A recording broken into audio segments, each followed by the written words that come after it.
Bom, muito bem, pessoal. Eu ia fazer uma live para tratar desse assunto, tá? Eu vou falar especialmente ou especificamente do recadastramento, só que o YouTube está derrubando as minhas lives, tá desconectando o tempo todo, eu não sei o que está acontecendo.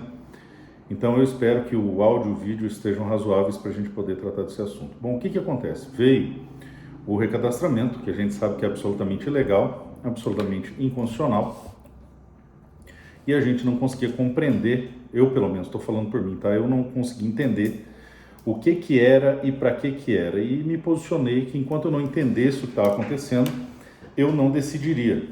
E disse desde o começo que essa é uma decisão pessoal, recadastrar ou não é uma decisão que você vai ter que tomar, mas que eu comunicaria a minha decisão tão logo ela fosse tomada. Bom, o que acontece? Nós temos a realidade da imposição do recadastramento. Saiu uma portaria dando 60 dias para que esse recadastramento fosse feito e surgiu uma dúvida para mim. Qual é a função desse recadastramento, sendo que o Estado já tem essas informações, as informações estão no Exército. E aí algumas pessoas intuíram que esse recadastramento se daria pelo fato da Polícia Federal não ter acesso a essas informações, e só o Exército.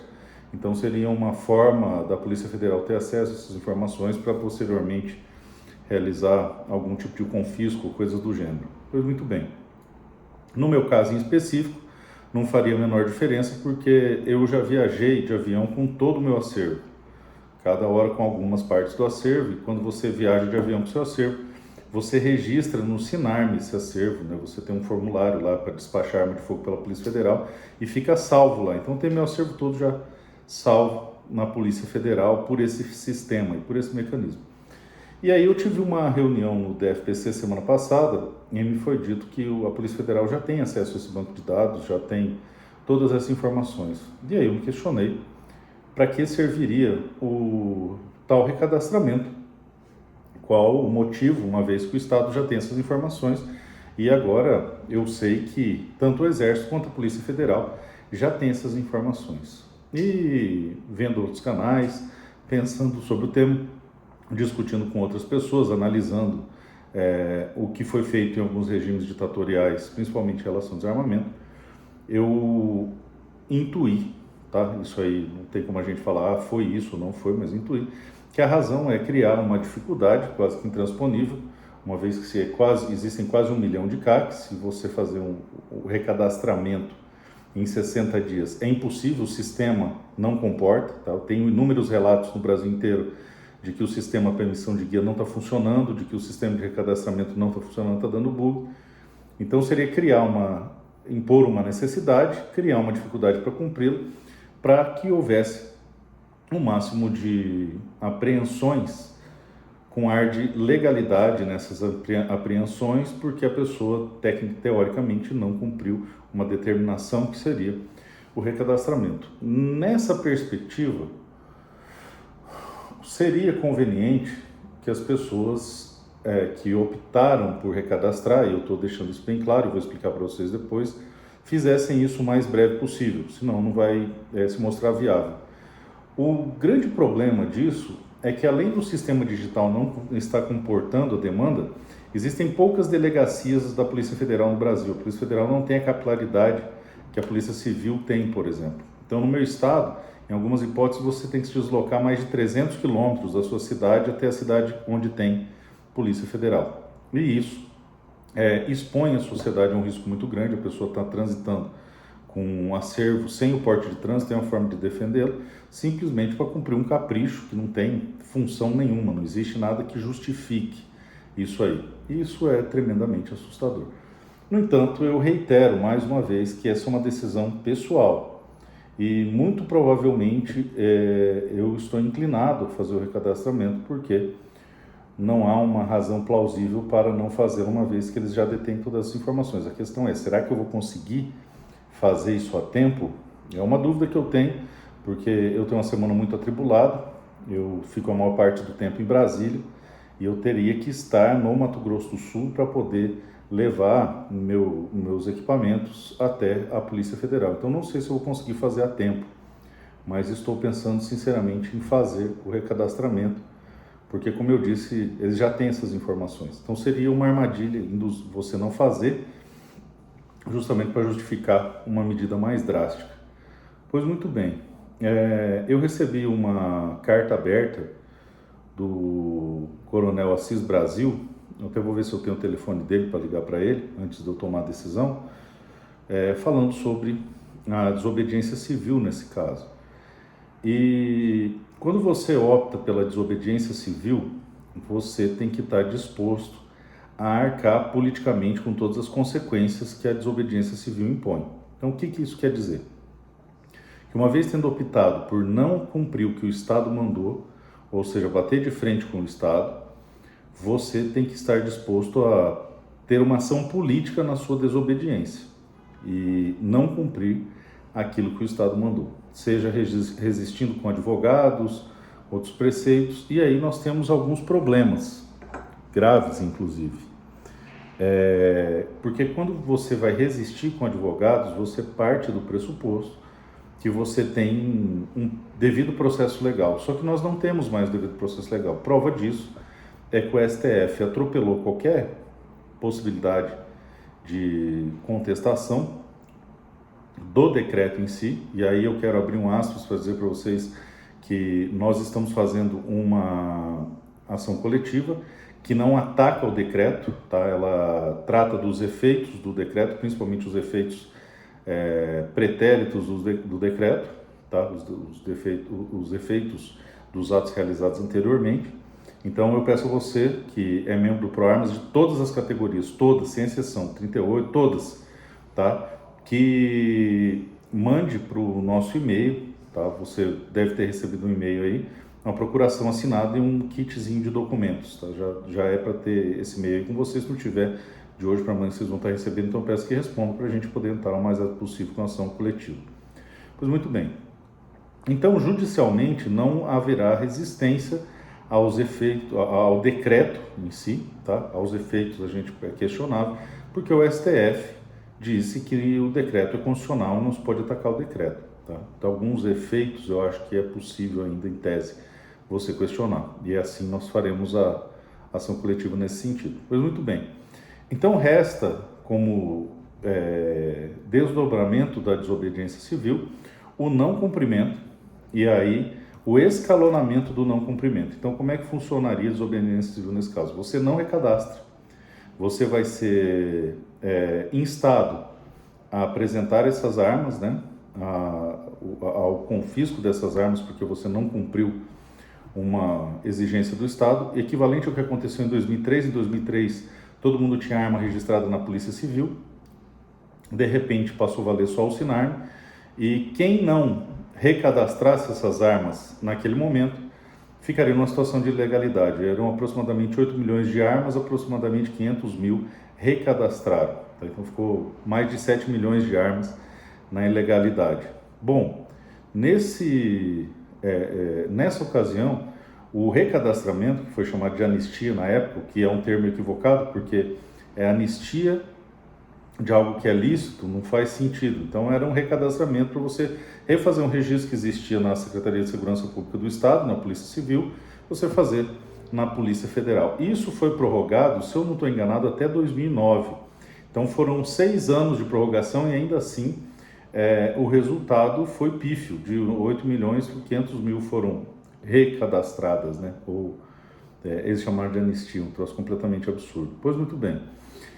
Nessa situação agora, como existe uma sanha, uma gana desarmamentista por conta do Estado, eles estão procurando uma forma de justificar a apreensão da sua arma. Então, se você não recadastrar, eles vão fazer de todas as formas para buscar essa arma. Se você optou por não registrar, não recadastrar por desobediência civil, você tem que entender que isso é um ato político, tá? E que vai escalonar. Então, instado a entregar suas armas, se você optou pela desobediência civil, você se recusa. E aí você vai sofrer as consequências da persecução penal inerente a isso aí. Em última análise, este nível de desobediência vai chegar ao ponto em que, muito provavelmente, você vai ser preso, tá? Se você optou pela desobediência civil. E o ato político, ser preso faz parte. Você vai ser um preso político por um ato político que se opôs ao desarmamento construído por um Estado totalitário, tá? Você vai ser preso e vai ficar preso não porque o Estado não quer te soltar, mas pela sua opinião de que aquilo não é crime e que aquela prisão é injusta. E aí você vai ficar alguns anos preso, e nessas situações o Estado, quando é a favor do regime, ele é muito duro. Vocês podem pegar, por exemplo, o Daniel Silveira, que cometeu um crime em tese que qualquer pessoa normal seria condenada a pagar cesta básica. Ele foi condenado a mais de 9 anos de prisão.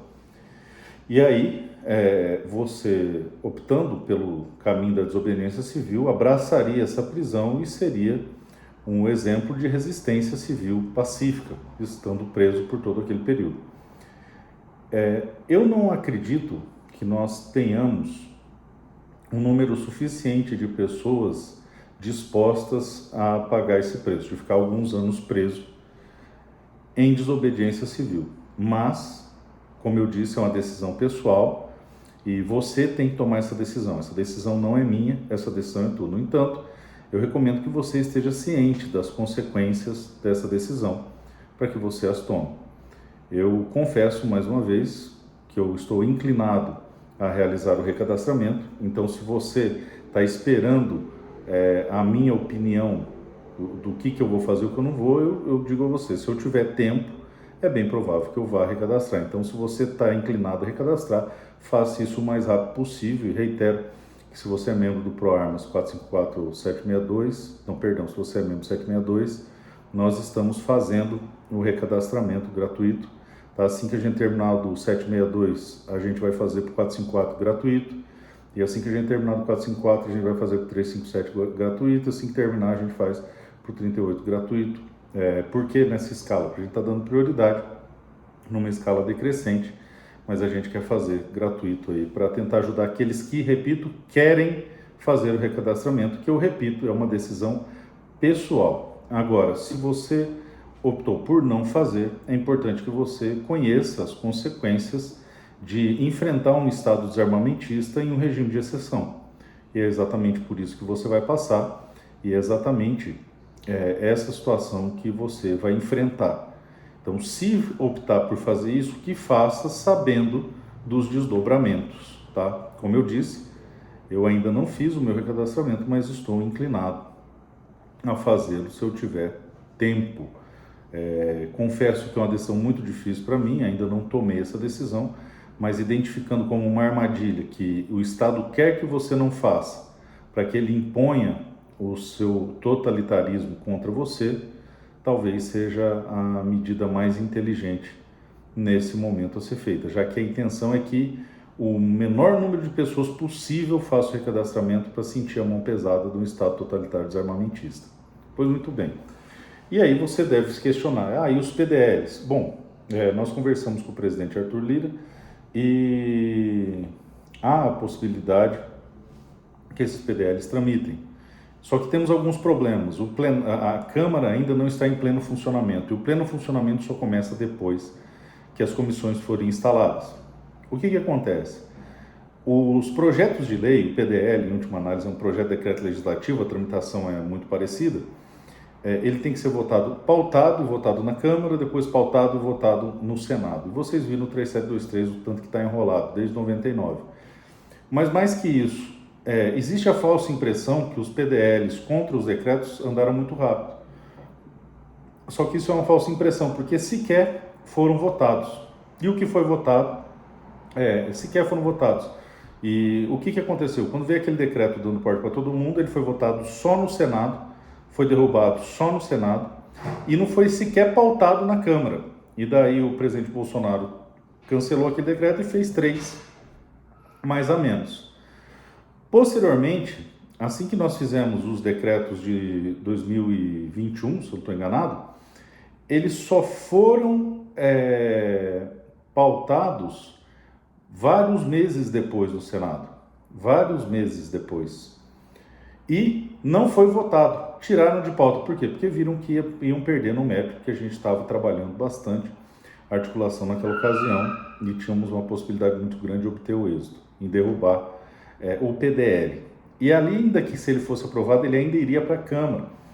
Então, na melhor das hipóteses, ainda que a gente consiga pautar o PDL esse mês e aprovar, e eu acredito que nós aprovaremos na Câmara, conseguir, perceba, que esse PDL seja pautado e votado no Senado e que gere efeitos, principalmente em relação ao recadastramento, é algo que vai demorar mais do que o tempo necessário para que as perseguições do Estado totalitário comecem em relação às pessoas que não fizeram o recadastramento. Então,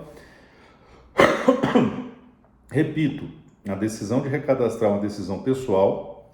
Você pode optar por recadastrar ou enfrentar o Estado em desobediência civil. No entanto, você tem que compreender os desdobramentos disso aí, quais são as consequências. Infelizmente, enfrentar o Estado é uma missão muito dura, a gente tem buscado isso no plenário, só que ali a coisa é bem mais complicada, porque nós precisamos convencer pelo menos 257 parlamentares.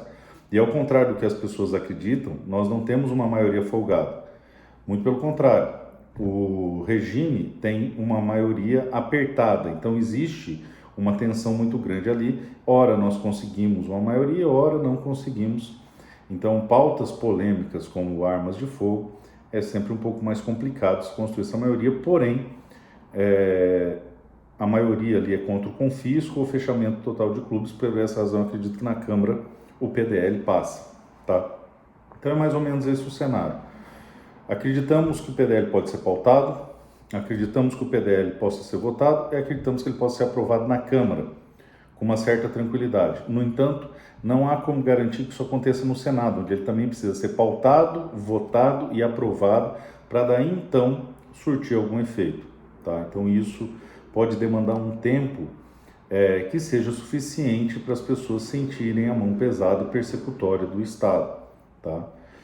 Então eu peço a vocês que considerem com atenção. Muitas pessoas que eu conheço do meu círculo próximo estavam se recusando a fazer o recadastramento porque acreditavam que essas informações não estavam disponíveis à Polícia Federal. No entanto, elas estão, e aí eles estão fazendo uma checagem, se o que está aqui está correto aqui, se o que está no Exército está correto com o recadastramento. Ou seja, se nós não fizermos, a Polícia Federal já tem um endereço, ou a localização por georreferenciamento do nosso acervo, a quantidade, a nossa rotina, enfim, e todo o aparato estatal para fazer as eventuais buscas e apreensões dos acervos que não foram recadastrados, bem como a persecução penal daqueles que eventualmente extraviarem seus acervos. Então é uma situação muito delicada, é uma situação muito dura. Eu sei que é frustrante, eu sei que é ruim, mas a realidade ela existe. A gente tem duas opções: ou ficar negando e ser abarroado por ela, atropelado por ela, ou saber que ela existe e entender e tomar a melhor decisão. Então, mais uma vez, eu reitero, é uma decisão pessoal. Eu estou refletindo ainda sobre o que eu vou fazer.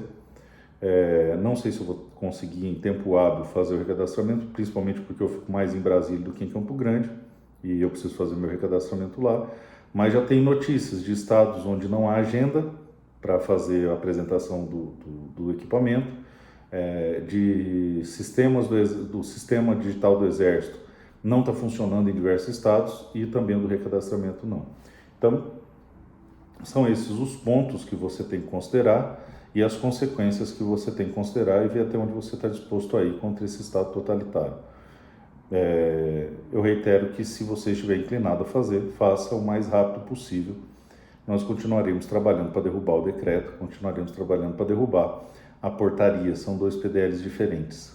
O decreto talvez não consigamos derrubar, mas a portaria é mais plausível. No entanto, como eu falei para vocês, ainda que a gente obtenha êxito, talvez esse êxito não venha em tempo hábil para frear a sanha desarmamentista de um Estado totalitário.